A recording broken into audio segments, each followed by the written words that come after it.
species, we have always defined ourselves with our ability to overcome the impossible. These moments when we dare to aim high, to break barriers, to make the unknown known. And we count these moments as our proudest achievements. A warm evening to one and all. Prayer is the mark of our undying tradition, because sometimes it's just take one prayer to change everything. I invite the students of Department of English of CMS College for the prayer song. This will be followed by the opening prayer by Reverend Sherian Thomas, bursar of CMS College, Kottayam.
Let us pray.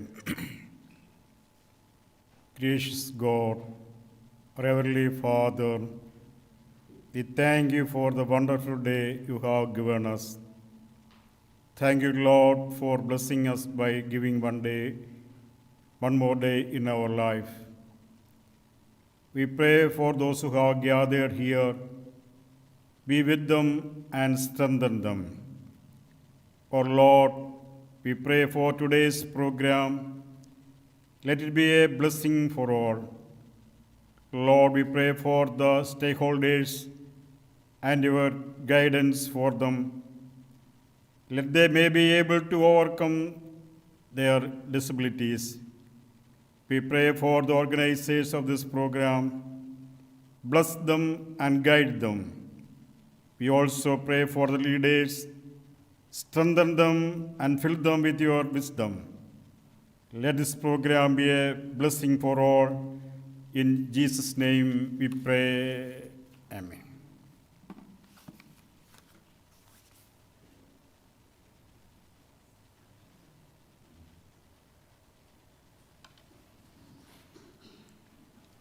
Ever since the proposal of opening the Center for Disability Studies arose, Ms. Cindy Rachel Matthew, the Vice Principal and Head of the Department of English at CMS College, has been a constant source of support and encouragement. I invite Ms. Cindy Rachel Matthew to deliver the welcome address.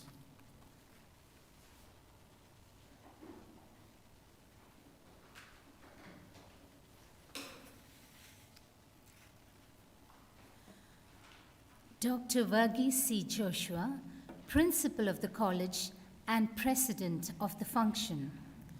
Right Reverend Dr. Malel Sabu Koshi-Cherian, Manager of the College and the keynote speaker. Distinguished Professor and Chief Guest of the day, Dr. Lennard J. Davis. Reverend Cherian Thomas, Bursar. Dr. Anju Sethi, Director of the Center for Disability Studies.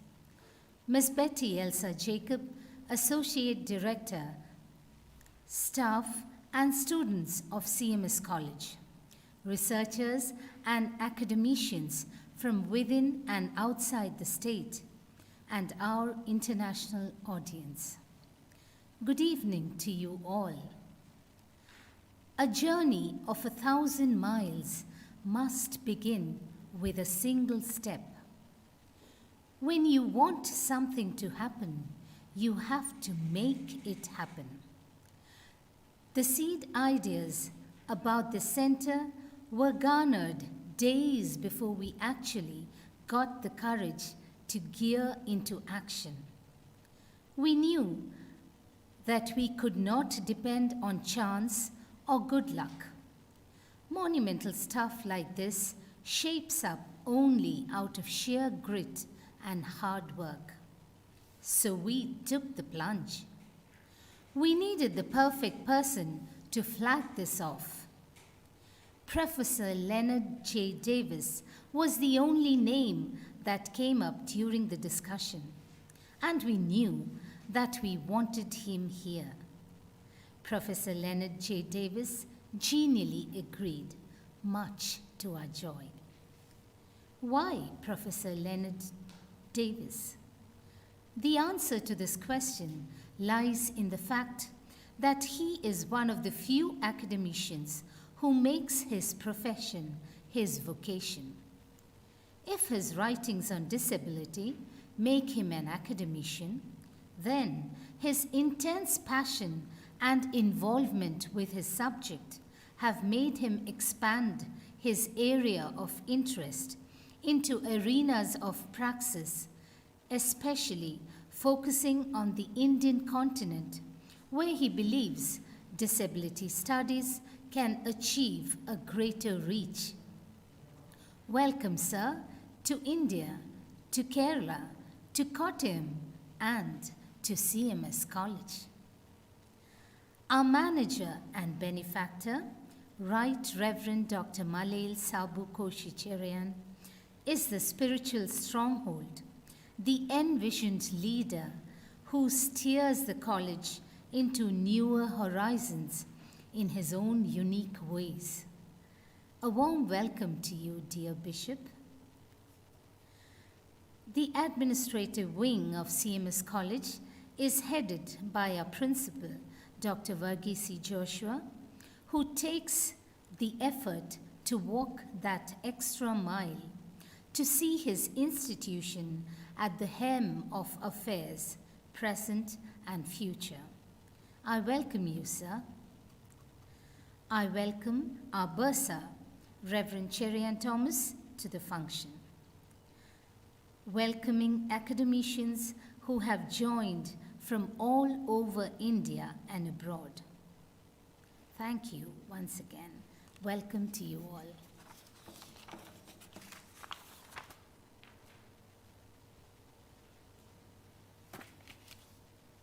Thank you, Sini ma'am, for your kind and welcoming words.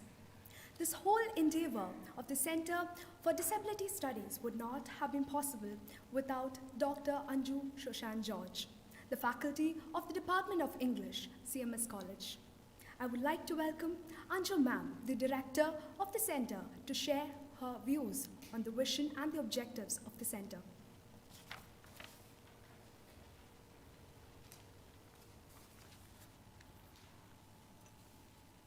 Dr. Virgi C Joshi, Principal of the College and President of the Function, Right Reverend Dr. Malayil Sabu Koshi Cherian, the Manager of CMS College and the Bishop of CSI Madhya Kerala Diocese, our esteemed Chief Guest of the Day, Distinguished Professor Lennard J. Davis, Reverend Cherian Thomas, Bursar of CMS College, dignitaries on and off the dais, friends who are joining us online, and the CMS College family.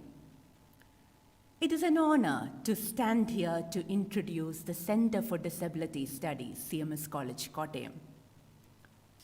The vision of this center is to create an environment that meaningfully engages with learners with disability, to cultivate an inclusive and a self-sustainable curricular and co-curricular environment at CMS College. We see the center as that which encompasses many aspects, as a space that ensures dignity and integrity to learners with disability on campus, as a space that facilitates and ensures accessible buildings and assistive technology to learners on campus, to ensure holistic development to learners with disability. Our aim is also to conduct extension activities that will foster an atmosphere of kinship within the campus and outside, in keeping with the vision of the founding fathers of this august institution.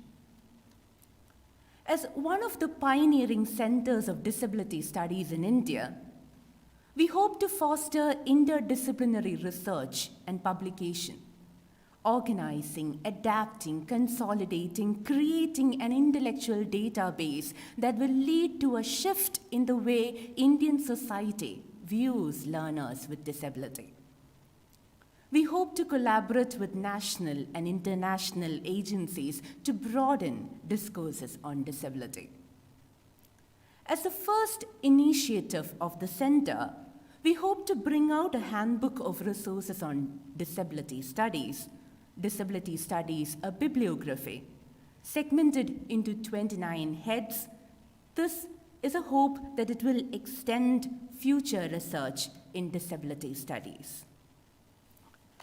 This center is a brainchild of Dr. G.S. Jayasri, former Dean and Head of the Department of Institute of English, Kerala University, who ignited the initial spark. Our principal, Dr. Virgi C Joshi, and our Tirumeni received this idea with open minds and gave us all the support and encouragement we needed. The teachers of the Department of English showered love and time and effort, bringing it to what it is today. And what a priceless honor it is to have Professor Lennard J. Davis, the doyen of disability studies, inaugurating the center for us. We couldn't have asked for more. Disability is our reality. Inclusion is our right. We hope and pray that the center stands true to its objectives, leading in positive changes. We are trying, not for anyone else, but for ourselves. Thank you.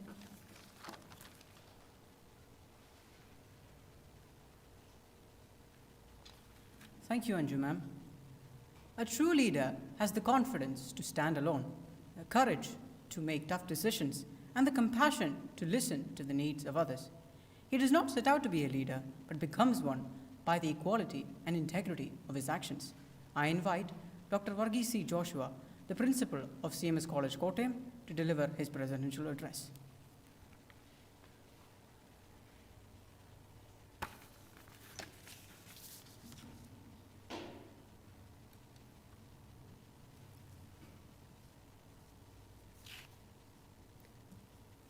Respected Bishop, Right Reverend Dr. Malayil Sabu Koshi Cherian, Chief Guest of the Day, Dr. Lennard J. Davis, Reverend Cherian Thomas, Bursar of CMS College, Mrs. Sini Rachel Matthew, Vice Principal of CMS College, Dr. Anju Susan George, Mrs. Betty Elsa Daniel Jacob, Mr. Dita Prasad, distinguished guests, faculty, staff, and my dear students. Thank you for your presence today. It brings me much honor for two reasons. The inauguration of the Center for Disability Studies at CMS College, but more importantly, the presence of Dr. Lennard J. Davis in today's function. It is an extreme pleasure and privilege to have you today at this inaugural function. CMS College has been instrumental in accommodating and adapting to all the developments in the educational sector since its inception in 1817, 204 years back. I take this opportunity to reaffirm the vision of our college. The CMS College shall be a center of excellence for imparting value-based liberal education aimed at promoting inclusive and holistic growth of the learner with thrust on real-time needs. That inclusive is very important. Today, we start a new chapter to make education more balanced and harmonious, concurrently inclusive and collaborative with the Center for Disability Studies. We at CMS College have always been and remain undeterred by culture, language, conflict, and borders. Let me acknowledge the legacy of over 200 years the institution is pioneering in service to a higher good in education. Today, I stand before you with gratitude to all those leaders who steered us into a large autonomous institution in India with a diverse student population, accessing a wide range of educational opportunities and programs. Guided by values, we seek to transform people's lives through the best educational practices.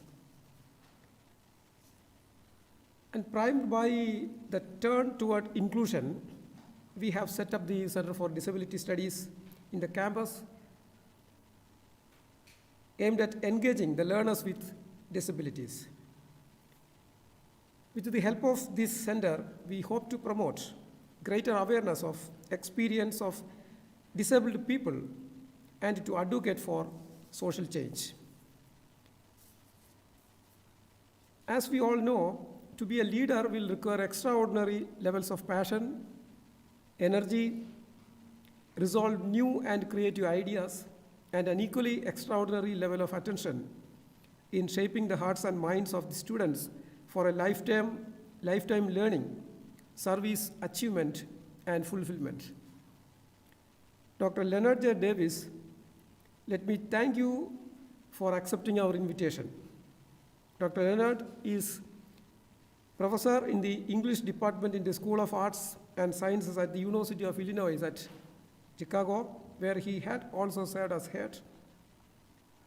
In addition, he is professor of disability and human development in the School of Applied Health Sciences of the University of Illinois at Chicago, and professor of medical education in the College of Medicine.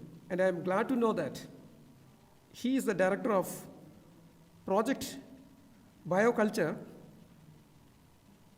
which is a think tank devoted to issues around the intersection of culture, medicine, disability, biotechnology, and more, biosphere. And Dr. Lennard is also an award-winning author with several publications to his credit.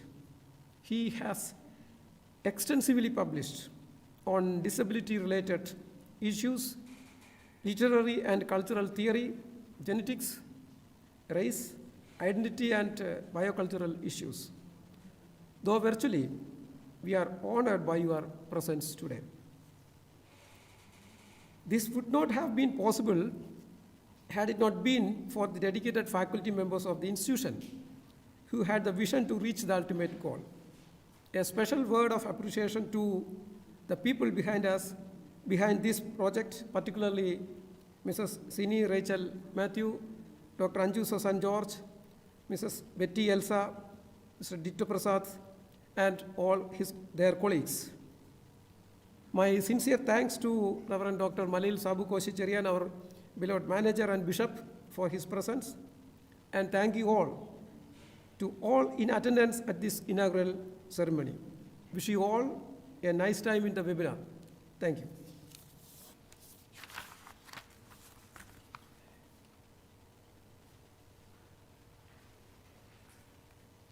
Thank you, sir, for your inspiring and encouraging words. A former bishop who works for the betterment of the socially downtrodden, helping the marginalized by being one among them. Our manager brings in a fresh wave of hope. His humility assures us that there'll be justice and equality in all that he does.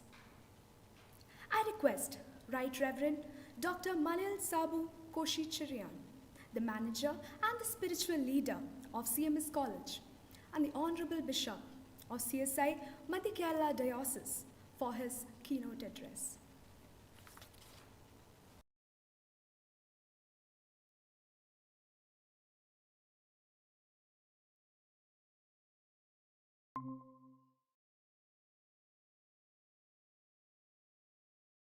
Dr. Virgi C Joshi, Principal of the College and the President of this meeting. Professor Lennard J. David, esteemed Professor of the University of Illinois, Chicago, and the Chief Guest of the day.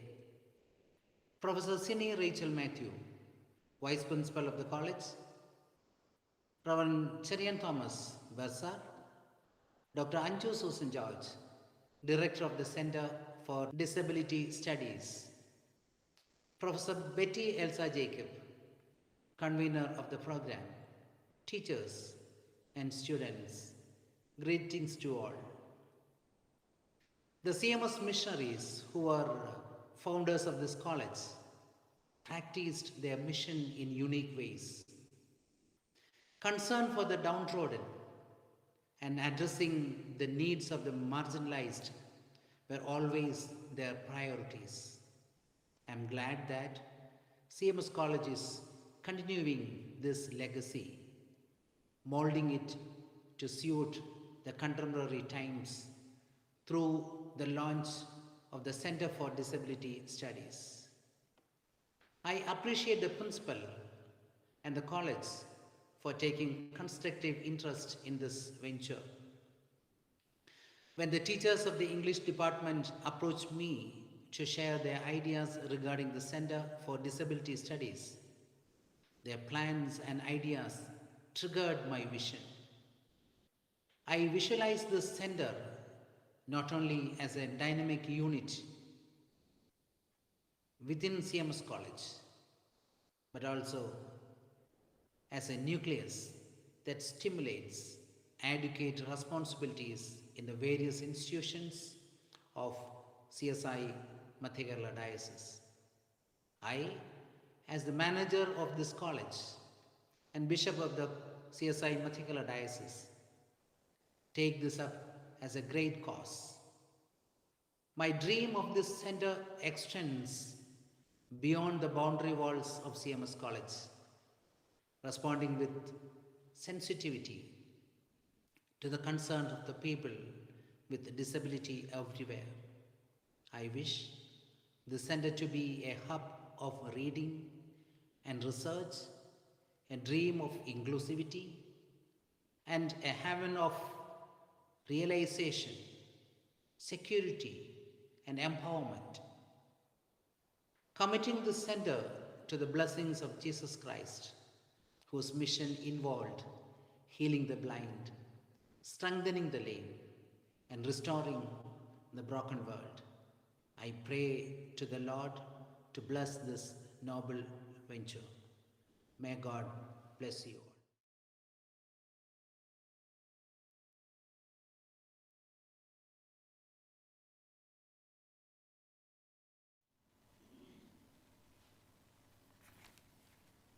Thank you, Thirumeni, for blessing us with your presence. Now we have arrived at the most exciting part of this meeting. I feel honored and privileged to introduce to you Dr. Lennard J. Davis. He's a distinguished professor of liberal arts and science who teaches in the English department at the University of Illinois at Chicago, where he formerly served as the head of the department. He has been a central driving force in the development of disability studies since its beginning. In addition, he is also a professor of disability and human development in the University of Illinois, Chicago School of Applied Health Sciences, as well as a professor of medical education at the University of Illinois College of Medicine. He is the author and editor of numerous books on disability and deafness. And his work, Disability Studies Reader, remains as one of the most groundbreaking works in this field of disability studies. His other works include Enforcing Normalcy, Bending Over Backwards, The End of Normal, amongst many others. His interests include disability-related issues, literary and cultural theory, genetics, race, identity, and biocultural issues. Sir, CMS College is really honored to have you with us today. We will start the inaugural address after the unveiling of the logo. This logo was designed by Ms. Sridevi Vivi of Second Easy Physics. This will be followed by the inaugural lecture on disability studies, then and now a perspective. There'll be a live question answer session after the lecture. Feel free to post your questions in the YouTube live chat.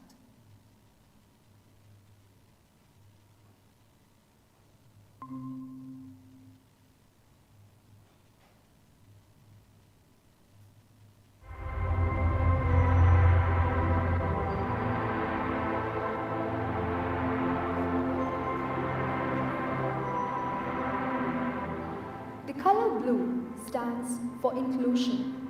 The twin olive branches speak of fostering academic research and fulfilling our social commitment. The hands come together in equality, friendship, and nurture.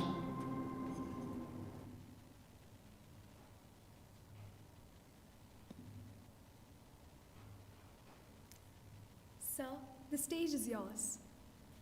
Thank you. I just wanted to thank, I'm getting some feedback, not sure why. But I wanted to thank everybody today for presenting, for just I'm sorry, I'm getting distracted because there is some feedback. Is there some way that you could deal with it? Maybe Dito or somebody? Like, is there a microphone open? I'm sorry, sir. Okay. I'm still getting the feedback. Oh, that's better. Okay, thank you. First of all, I'm very impressed by the Center for Disability Studies, the launching of this project.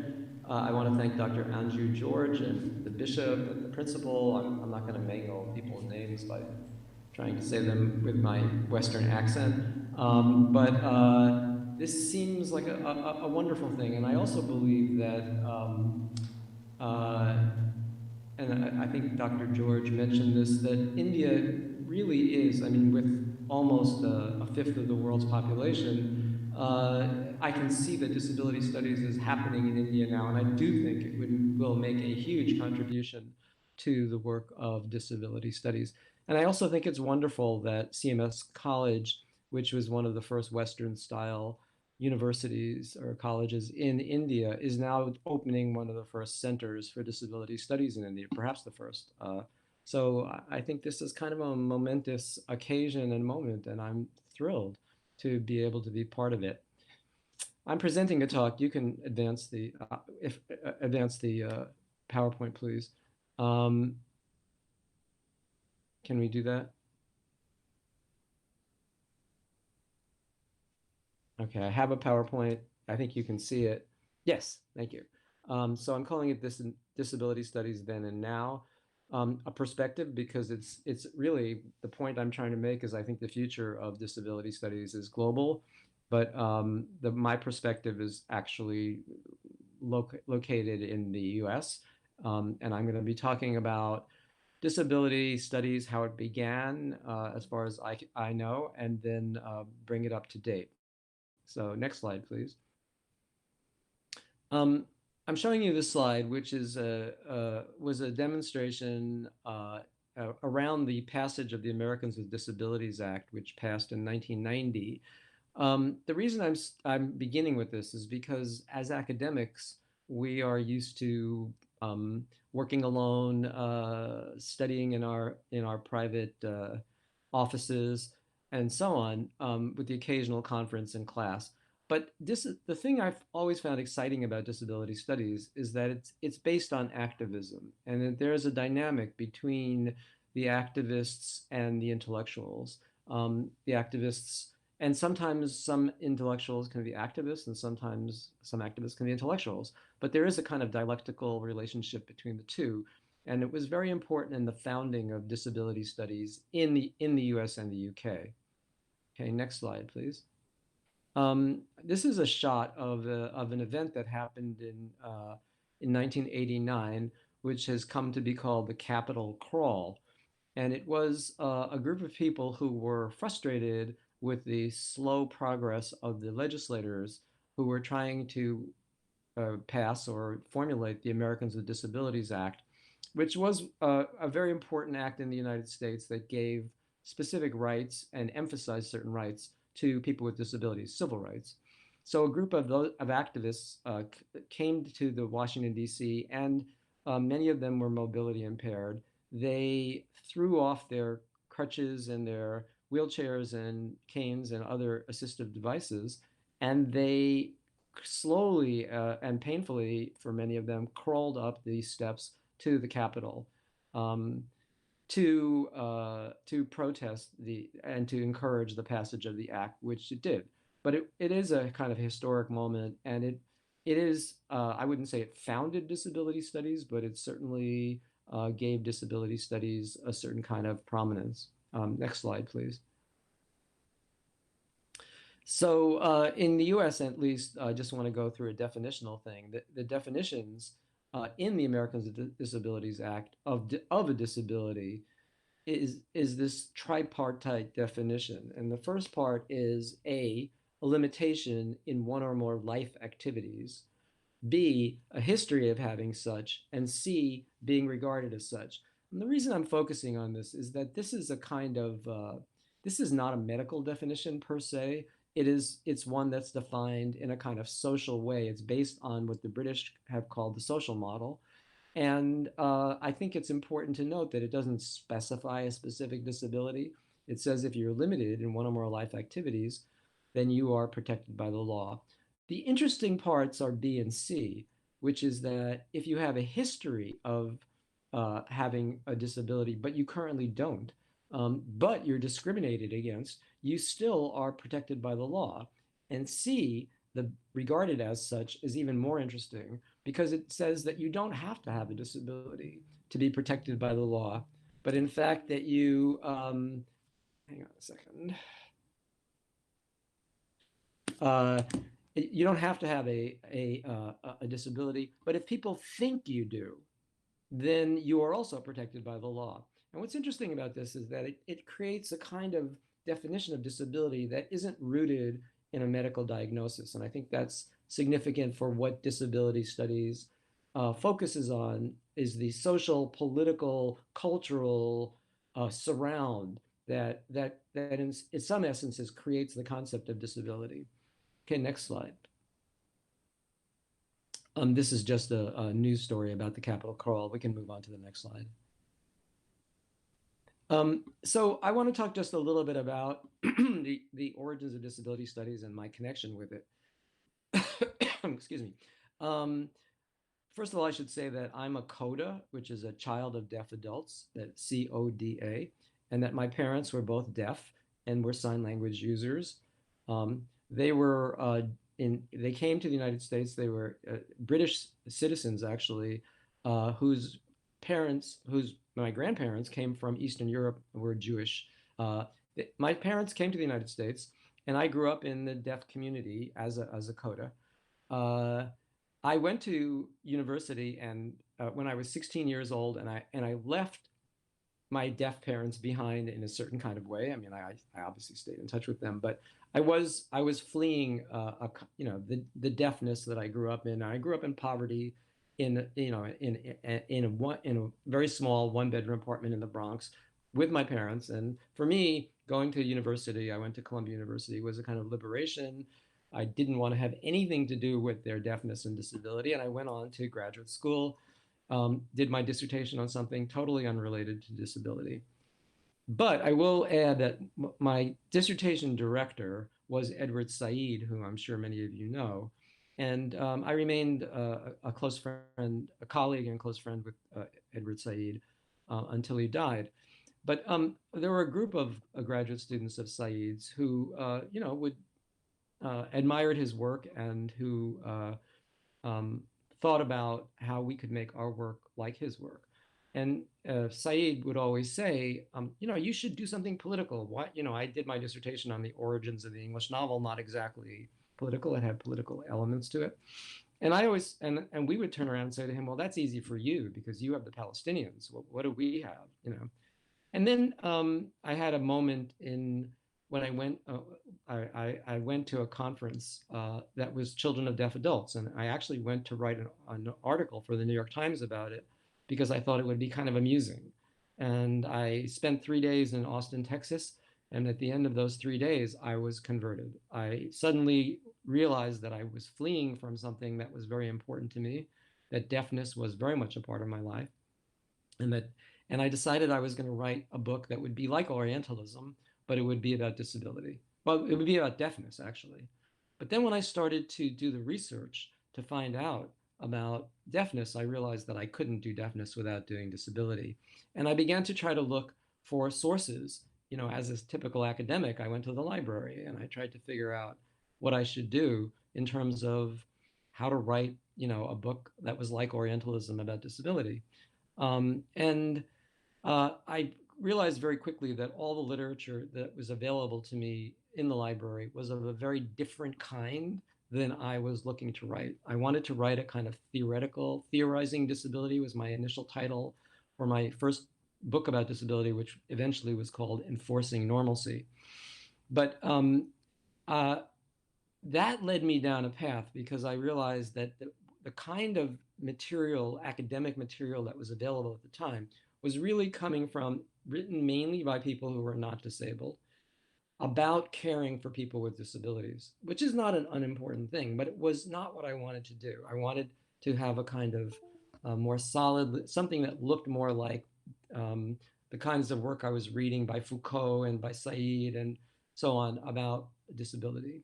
And so my first effort was to try to find other people who might be interested in doing the kind of thing that became disability studies in the humanities.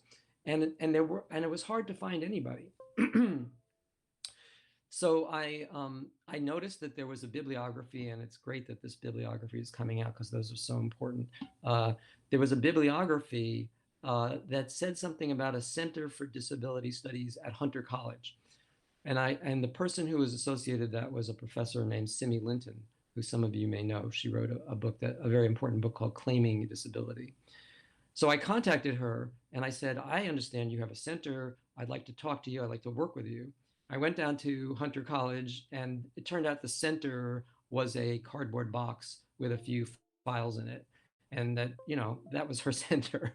But Simi and I decided to do a publication. And the reason I'm showing you the slide is that in 1995, the first publication, as far as I know, that was disability studies in the humanities was done in Radical Teacher magazine.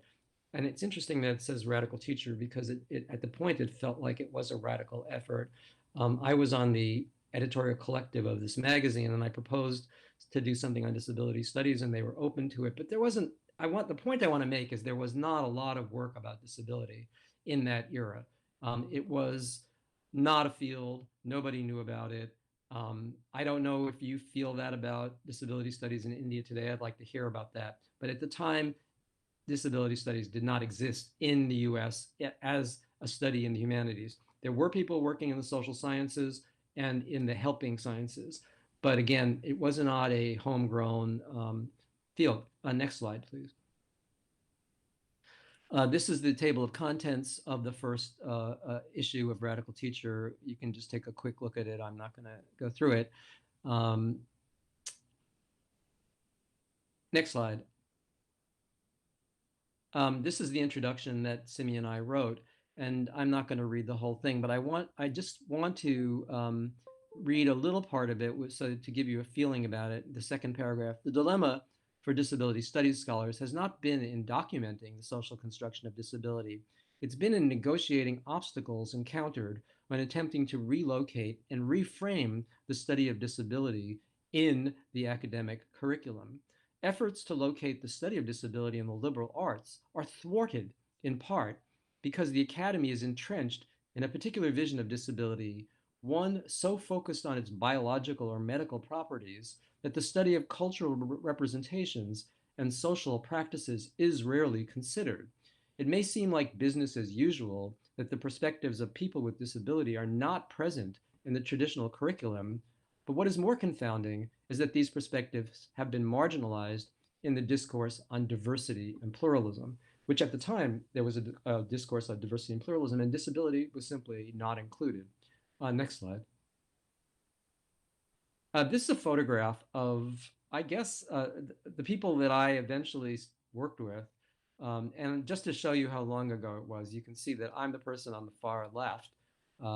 I've obviously, just the color of my hair should tell you how long ago this was. This was 1996. And this was a meeting at the Modern Language Association, which set up the first disability studies committee meeting. And Modern Language Association, I'm sure many of you know because many of you are English professors or students, is a very large organization. It had nothing to do with disability. Its conferences were inaccessible, and we formed a committee, and we worked with the head of the Modern Language Association to transform it. Some of the people you may know or recognize is Brenda Bruggeman is looking at me.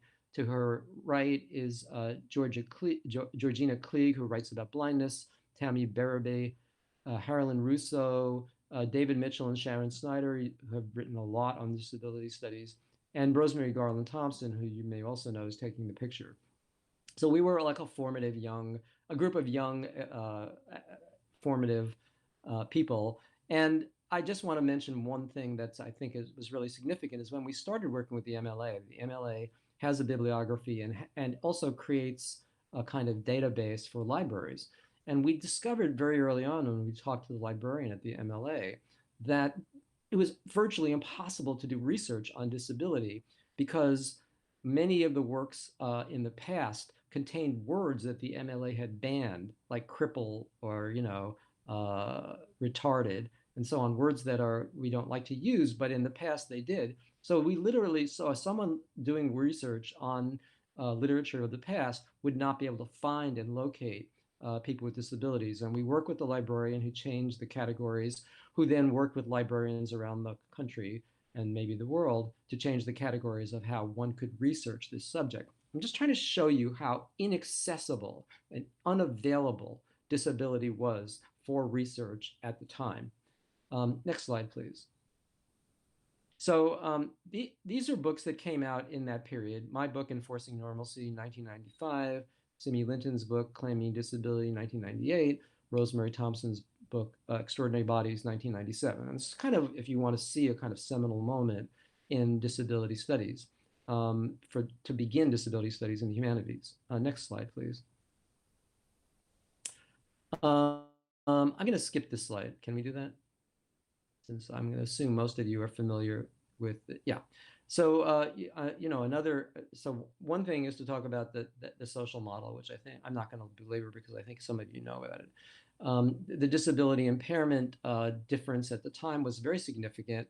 It distinguished between disability as a social effect of discrimination or lack of accommodations against people with impairments, and impairment as a medical fact, as a physical or mental limitation. And that distinction created or allowed to create the social model for disability. Next slide, please. So at the time in that era, there were really two kind of dueling visions of disability, one from the US and one from the UK. And one of the big distinctions was that the UK model was largely a Marxist model. It wanted to see disability in terms of economic discrimination, which is certainly important, and also to say that disability wasn't because of the social model wasn't a thing in itself, but it was a social political process. And as such, you could include things like being Black or being poor within the idea that you're disabled by a structure outside of you, an oppressive structure. In the US, the model was the civil rights model. And as you can see, even from the demonstrations, the language, the songs, the whole structure of the political activism was based on the civil rights movement, which took place in the 1960s in the US. And so you have a kind of conflict between economic justice, you could say, in the Marxist version, and civil rights in the American version. And I think one thing we can say is that and there were considerable at the time fights between the US and the UK.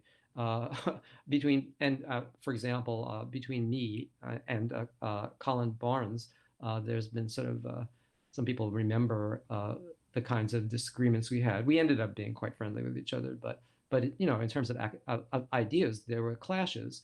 And I think critical disability studies, which is the term people are using now, is kind of an amalgam that links up the US and the UK models. I don't think we have disagreements anymore, but they were pressing at the time. Next slide, please. And by the way, one of the issues, thanks. One of the issues was that in the US, disability was being used in a positive sense because based on the civil rights movement, where people would say, I'm Black and I'm proud, or actually the gay LGBTQ movement where, people we're here, we're queer, we're proud, the idea that you're proud of the term disability in the US, whereas in the UK model, disability was a negative concept. It was the thing that disabled you. So there was no reason to celebrate or be proud of that concept. And that created a certain kind of tension between the two structures. Okay, next slide, please. So I want to talk about some of the problems with early disability studies. And one is that there were very few Black and brown voices. I mean, I published one of the first major works by a graduate student of mine, Chris Bell, who did an essay which was in, I think, the second disability studies reader, about disability studies being white disability studies, and this is still a problem, but it was a problem in early disability studies. The fact that it was centered in the UK and the US made it a kind of imperialistic, colonialistic kind of discourse, in that it hadn't really reached out to the rest of the world. Very little attention was paid to cognitive and affective disorders, partly because the academics with disabilities who tended to get to university and who wrote about disability were not people with cognitive disabilities, and certainly there was still a strong stigma against talking about affective disorders. I think that's changing now with the rise of med studies. I'll talk about that a bit more. The other thing was that there's a split between deafness, capital D, deaf, and disabled. Deaf people didn't feel that they were disabled. They felt that they were a linguistic minority within the culture, but they would say, like, I speak sign language. If you speak sign language, there'd be no problem, but I'm not disabled. And people with disabilities, by and large, didn't understand this argument. And I would also say, for the majority of people, did not learn sign language. So there was not a good dialogue initially. I think that's been resolved to some degree. And the conflict between the UK and the US I mentioned, and the conflict between Marxist and critical theory approaches I also mentioned. Okay, next slide, please. So there is a kind of, currently, how has disability studies changed? Identity politics has had a huge effect on disability studies, with LGBTQ, feminism, Black Lives Matter, #MeToo, and the concept of intersectionality. I would say that disability studies in the US and the UK at this point has seen its reach as expanding. On the other hand, I think there's there would be an interesting conversation to have with you all about how disability is being seen in India. But one of the issues I was just thinking before I started speaking was how to present this problem. And I think it's that initially disability studies was about disability. I think in the US and the UK. Now disability studies is about disability and. I mean, I was just on a board meeting of the Disability Studies Quarterly, and there's a lot of issues coming out about disability and sex work, disability and so-and-so, and racial justice and so on. So in a way, it's a kind of intersectionality has become more important, possibly. This is debatable, to the diminution to some degree of disability as a focus. It may be that people feel that a lot has been said about disability already, but my excitement is that I think there's a lot more to be said by people who are not in the US and the UK. Next slide, please.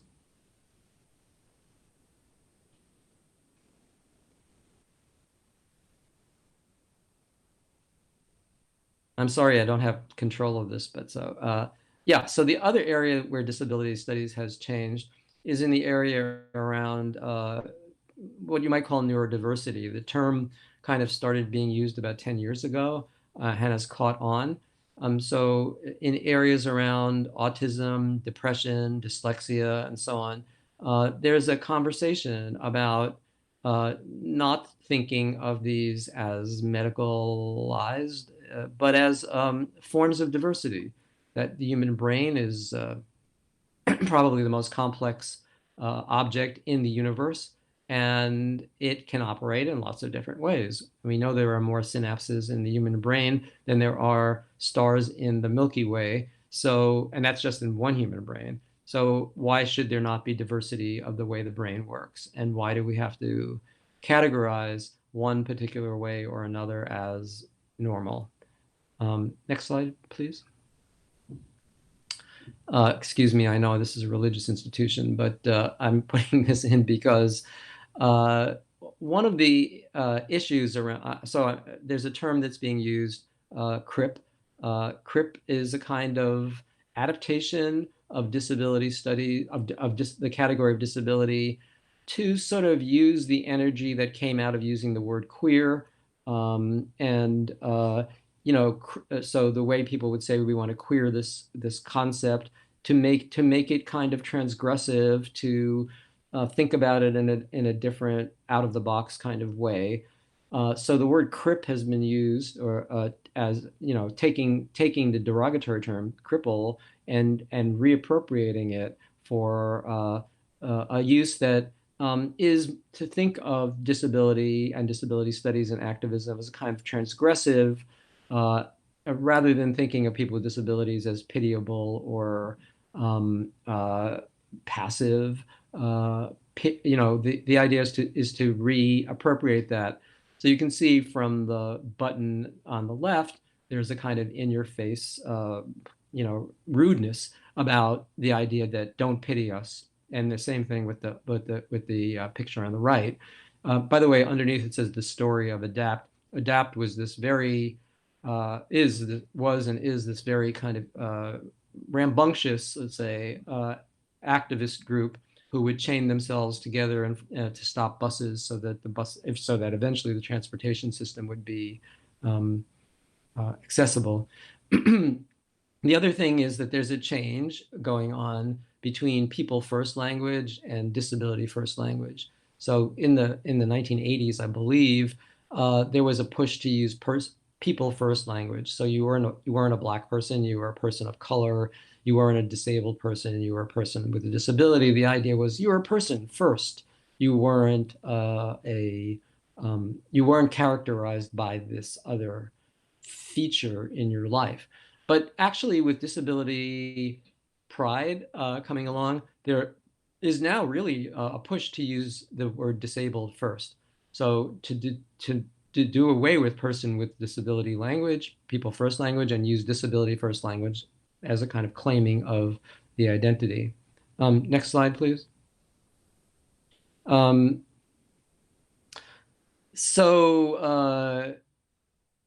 There is obviously the promotion of the idea of ableism, and I'm hearing lately, by the way, terms like hearing privilege within the deaf community, using the idea of white privilege and adapting it. So ableism and autism have been identified and have been, what would be the word, unauthorized by the disability community and by the deaf community. So, okay, next slide, please. Mad Studies is on the rise also, and it is a offshoot, you could say, of disability studies. It has a very strong activist side to it. Rather than people thinking of themselves as mental patients, they are using terms like consumers, as in consumers of mental health care, or survivors, for people who have had very bad experiences. And you can see there's like the Vermont Psychiatric Survivors Group. There's a MAD Studies in Birmingham, and this is sort of the mental health consumer movement is described here. There's a kind of excitement about MAD Studies right now. There's a MAD Studies reader that's just coming out, edited by a few people, Brad Lewis among them, that Routledge is putting out, and you will see shortly. Okay, next slide, please. This is an aspect of the MAD Studies kind of general thing. There are various groups. The Icarus Project, for example, was a group of people who experience bipolar depression and elation. Rather than thinking of that again as a medical condition exclusively, they point out that many of the great artists in the world were people who were bipolar. They call it the Icarus Project because, as you remember, Icarus flew too high and fell. So the idea is they often call depression a dangerous gift. And so that would involve the constant notion of that you're a consumer of mental health, but you have a voice, you have power within that arrangement between doctors and consumers. Hearing Voices Network is very important. It's worldwide. These are people who hear voices. As we know, if you study the history or the categories of psychology and psychiatry, that when people hear voices, that's like the litmus test that you're psychotic. And people who are part of the Hearing Voices Network say, look, that's not the case. I'm not psychotic. I just happen to hear voices. That's the way my brain works. Let's get together and talk about how we manage this. And there are many people who are CEOs and not that that's my standard, or professors or just ordinary citizens who are dealing with the issue of how you can conduct your life and deal with hearing voices. Mindfreedom.org is another organization that is made up of people who have various kinds of neurodiversity and who are fighting to cope with that, to deal with it, to interact with the medical profession, and to have a political voice. Win human rights in the mental health system. Important point. Next slide, please. Another area where disability studies has opened up is in animal studies. Actually, I would think in India this could be interesting for people who are vegetarians. So many people are, so many Hindus are. That disabled people are seen as non-human and animalistic, but they should be treated as full humans. Animals are treated like disabled people, so let's consider them as being like disabled people. Don't eat animals. Farm practices disable animals.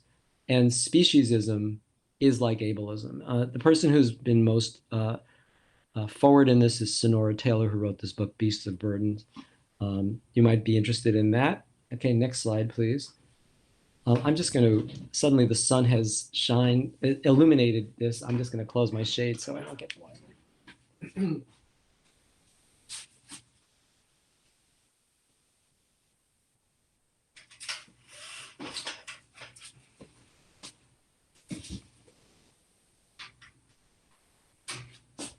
Okay, that's better.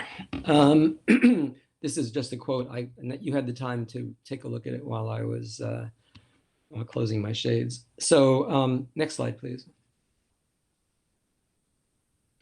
Okay, so actually the pandemic has raised certain specific questions and problems for people with disabilities.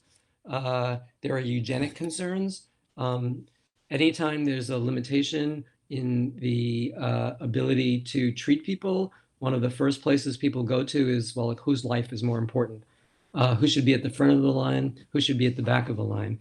I don't know how it is in India. I imagine that you're having hospitals that are overburdened. In the US, at various points, there have been very dramatic directives, triage directives, about who should be treated and who should not be. And as soon as you have that, you have eugenic concerns. And this is one of the crucial things that have happened during the pandemic.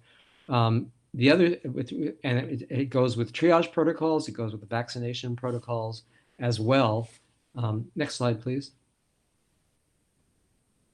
There are other issues around the pandemic. Some people can't wear masks.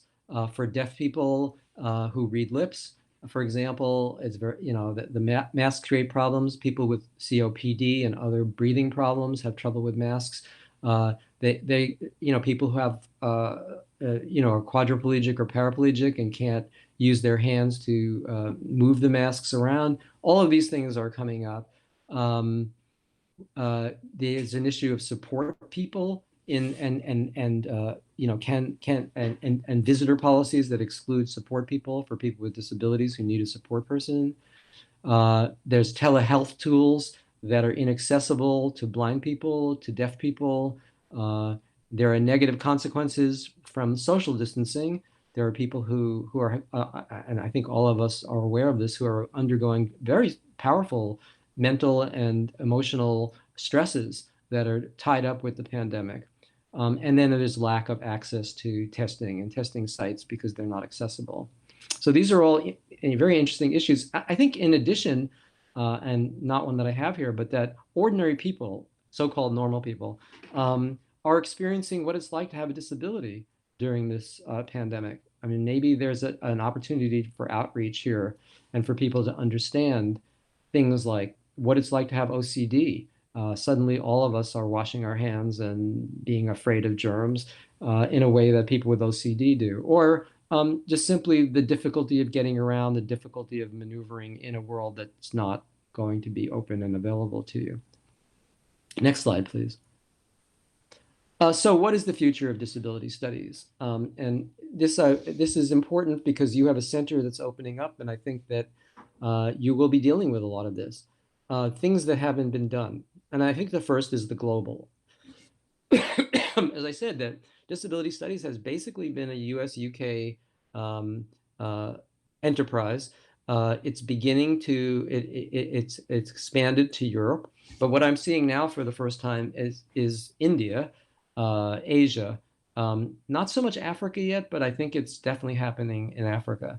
But the perspectives of people with disabilities and of researchers with disabilities in individual places is very important. The point that I make down below is that we want the end of the dominance of the North in this field.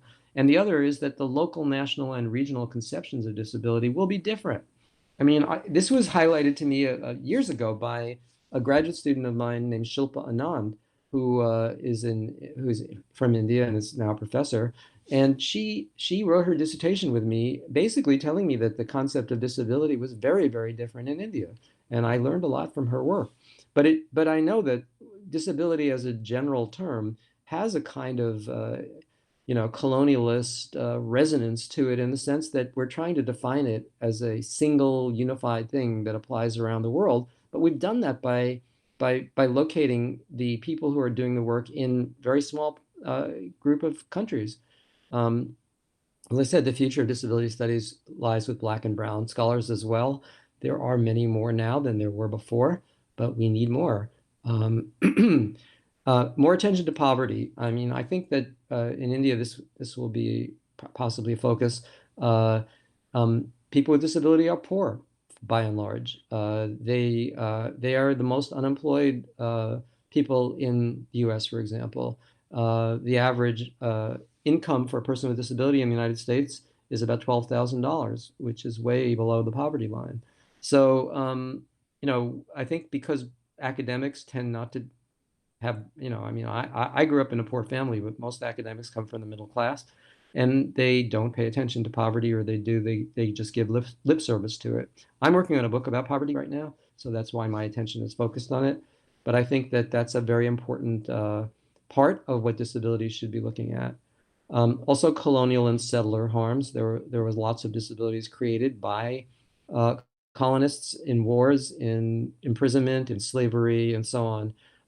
And those things in forced immigration and displacement. And those things need to be focused on. Climate change as well has its implications for us all. We see it all too quickly and all too much in terms of people's ability to cope with the climate, and particularly people with disability. So those are the areas that I think are important for future study. Next slide, please. So this is the end of my talk. And if you advance this one more slide,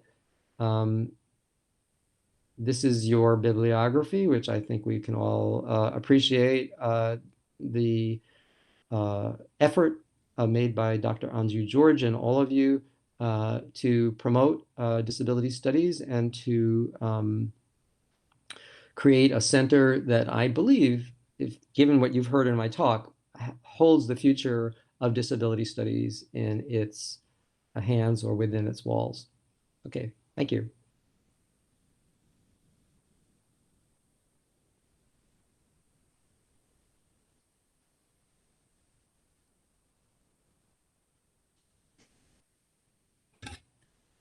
Thank you, sir.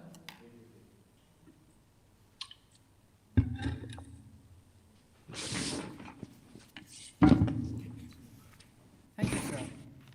The platform is now open for discussions. I'm still here, just changing my shades again. The sun is the participant. Thank you, sir. The platform is now open for discussions. Sir, Cine Rachel Matthew asks, you were talking about how disability studies was being marginalized in the syllabus of universities. Do you find a difference now? Yes, there's a big difference. And I think it's, the work of so many people involved in promoting disability studies. But now there are many, many more locations where you can get a degree in disability studies. At the University of Illinois in Chicago, we give a PhD in disability studies. There are at least 3 or 4 other universities that give a master's degree or a PhD in disability studies. In addition, there are, if you look through job lists, listed might be women and gender studies, might be African American studies, but might be disability studies. So it's definitely there. The one thing is that the Ivy League colleges, the elite colleges in the United States, still don't have significant presence of disability studies. I mean, you find it more in the state universities, in the community colleges. So that tells you something. It has not a complete success in that sense. That the other professions or departments may not see the need to hire a professor of disability studies at Harvard, Yale, Princeton, so on. Although there are people working there who are doing that work, it's not their central focus. Right, thank you, sir. Sir, second question is, Ega Peter asks, Professor, you mentioned white disability studies. Would you also say disability studies is visible? Yes. In other words, is this coming from someone who's asking about vision, blindness? Yeah. Yes. I mean, look, I mentioned, I'm sorry, I actually should have mentioned that. There are a number of scholars who are blind and who are doing disability studies. But I think that for example, the majority of lawsuits that are being brought now under the Americans with Disabilities Act are being brought by blind organizations representing the blind, because as we've switched to the internet, the internet has become the commons. I'm here because of the internet, and I'm at you because of the internet. But we haven't made the internet accessible enough, and particularly for blind people and for deaf people as well. So I think that to that degree, disability studies needs to have more discussion about blindness. But I mean, I do think that there are blind scholars. It's not that they're excluded from disability studies. But I think that the majoritarian disability viewpoint does not sufficiently include blindness. I would say that. Thank you, sir. So we have a next question coming from Ditto Prasad. Considering the Cartesian duality of mind and body, how is the research approach towards mental disability and physical disability different? Well, that's a subject for an entire day's seminar. I'd just say a couple of things. I think that was a problem initially. That's why I highlighted it, that there was this lack of interest or lack of focus on the mind. In the early part of disability studies, it was more focused on the physical. I think there's stigma. There's a certain kind of stigma associated with mental issues. By the way, I don't like to use the term mental health because I feel like that already automatically medicalizes issues around what I call psychic distress or cognitive or affective disability. And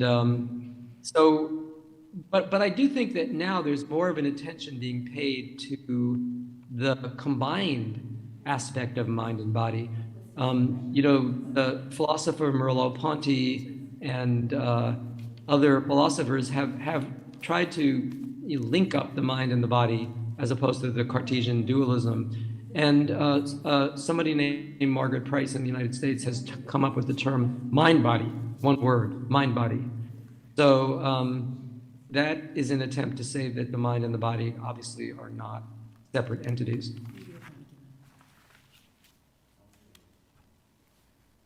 Thank you, sir. So we do have another question as well. Can only people with disabilities do research on disability?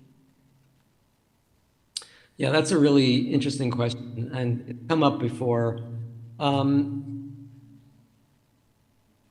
I don't have a disability, so the answer to that is, yes, I guess but there's a more important point, which is that if you have a profession in which the majority of people don't have disabilities and they're writing about a majority of people who do, there's a problem. In other words, as with any identity group, people within that identity need to be the ones doing the research. Otherwise, it's a kind of paternalistic, colonialist kind of enterprise. But, years ago when I first started doing this work, and I don't have a disability, when I was younger and I used to give these talks, I would say, I don't have a disability, but I hope one day to get one, because otherwise I'd be dead. Now that I'm 72, I have one eye. I'm having an eye surgery in a couple of months because I have a cataract. I have issues with my heart. So I don't have any visible disabilities, but I think as we age, we all begin to get disabilities, which doesn't mean we all understand about disability, but it's just to make a neat binary between disabled and non-disabled is a bit of a fiction. And so therefore, to the question that is being asked, if you want someone to have a calling card to be part of the conversation, that probably is sort of an artificial thing. On the other hand, as I said, if the majority of people within the profession are not people with disabilities, that's a problem too. And years ago, I asked David Mitchell, I said to him, should I be working on this? Because I don't have a disability. And he said, we don't want the disability studies to be ghettoized. And I thought I always remembered him saying that. It allowed me to do the work that I've done. But also, it does mean that if somebody kind of gets it, they shouldn't be disqualified because they don't have a disability.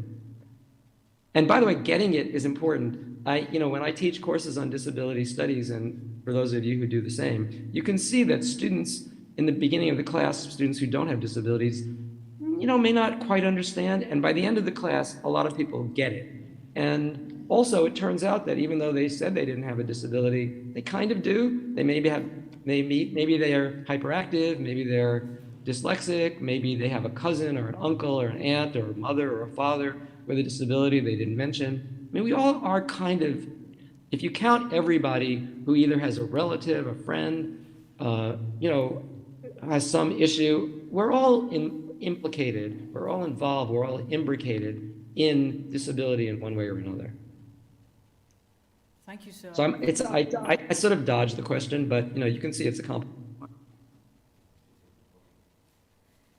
Thank you, sir, for sharing your in-depth understanding and enlightening perspectives on disability studies. Now, we move on to the cover release of the book.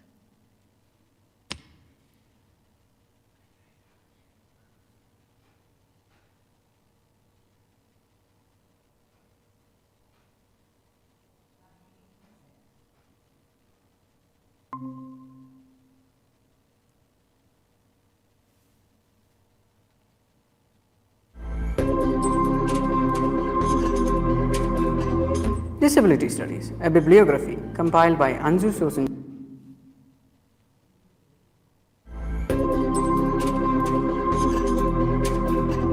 Disability Studies, a bibliography compiled by Anju Sethi George, Archana Sugumaran and Sruthilakshmi Bhatt, is conceptualized as an updated bibliography. It contains around 600 books and research articles in disability studies from 2000 to 2021. The book will be published on 1st of January 2022 and will be available on the college website.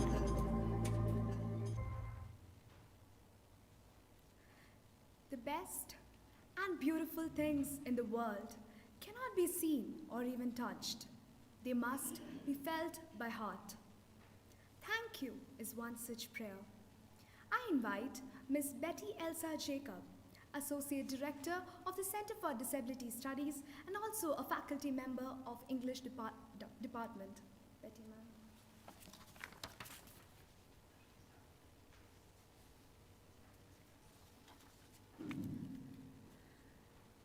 Dr. Virgi C Joshi, Principal of the College and President of the meeting.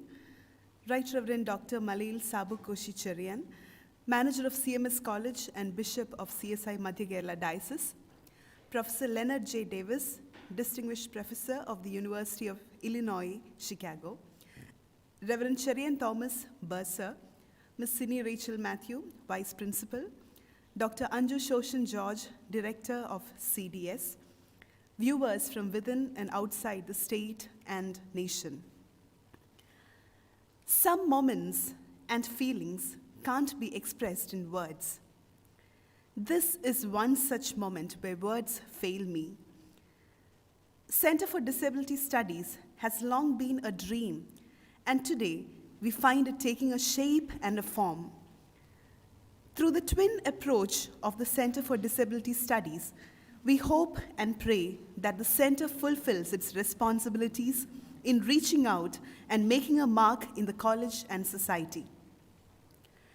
The CMS missionaries who established the college had the vision of a society that offers equal opportunities for all, exactly the reason why they offered education to the socially marginalized and women. Now is the time to extend that vision, to offer equal opportunities for all, irrespective of gender and ability in form or behavior.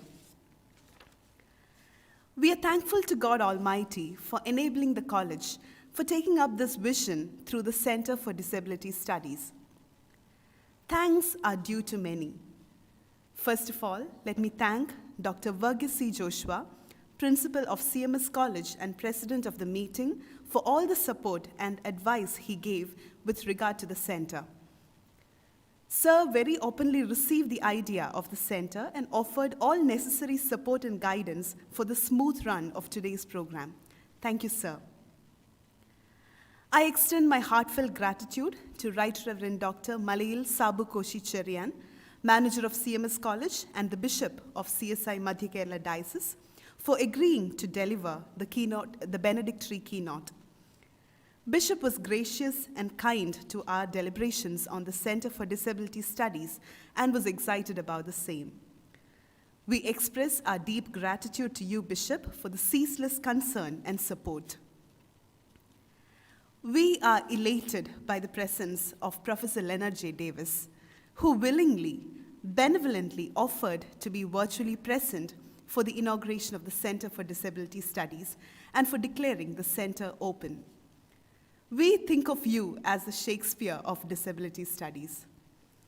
What more could we ask for such a grand inauguration of the center? Thank you, Professor Davis, for committing your life to disability studies and for doing us the honors of inaugurating the center and for releasing the cover of Disability Studies, a bibliography. We wish you all the best for your future endeavors. Thank you, sir. Reverend Cherian Thomas, Bursar of CMS College, is also our guiding light. Achan graciously agreed to offer prayer at the start of the program. Thank you, Achan, for your valuable presence and blessings. Ms. Cindy Rachel Matthew has become a synonym for unconditional support and efficiency for all in CMS College. Cindy ma'am has been there throughout, from the planning, drafting, to the implementation of this idea of center. Our gratitude to you can't be expressed in mere words. Thank you for everything, especially for welcoming the gathering. Dr. Anju Sethi is the master brain behind this venture. Her passion, research, and expertise has been instrumental in the formation of this center. She has spent sleepless nights and has gone through a tight schedule to make this dream come true. A huge thank you to you from your own masterpiece. We also pray that God strengthens you to initiate many effective endeavors for this greater cause. The entire program is a combined effort of the faculty members of the English department. I thank Mr. Jacob Epan Kunnath, Dr. Joji John Panikar, Dr. Alina Manoharan, Ms. Anju Susan Kurian, Ms. Selen Samuel, Dr. Susan Matthew for being part of the planning of the program. Special thanks to Dr. Gentle Vargas and Karthika for designing the beautiful brochure, and Mr. Ditto Prasad for helping with the conceptual and technical support.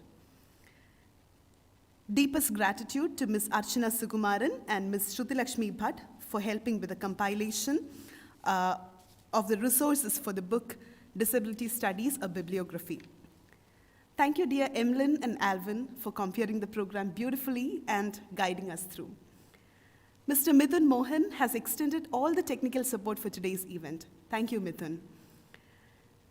The word on Center for Disability Studies was received very positively by our friends, colleagues, students, and fellow researchers all over the state and outside. We have audience participating from different parts of the state and outside. We also have viewers from different parts of the world. Thanks to each and every one of you. Thanks for being part of this program.